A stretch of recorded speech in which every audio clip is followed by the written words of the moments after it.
understanding the Python job market and career pathways. Hi, folks, and welcome to this important part of the course that is building your future with Python. Let's start by talking about something really exciting, the Python job market and the different careers you can have just by learning Python. So, what exactly is a job market?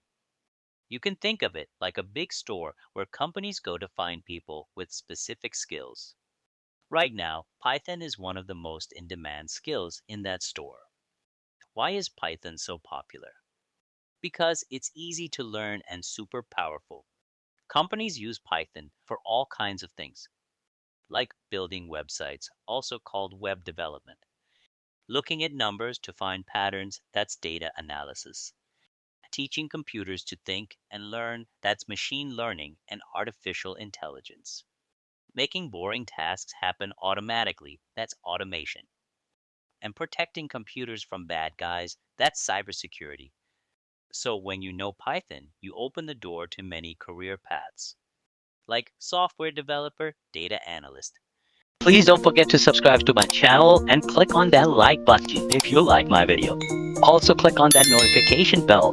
Thank you. Machine learning engineer, DevOps engineer, cybersecurity analyst, and QA tester, which stands for quality assurance tester.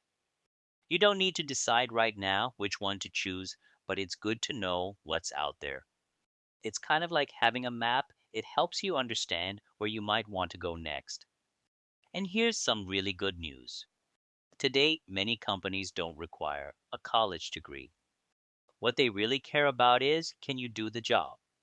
That means your skills and your portfolio. The real work you've done matter more than ever.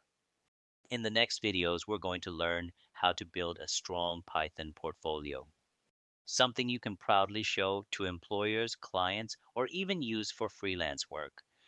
Let's keep going and start building your path to an amazing IT job step by step with Python.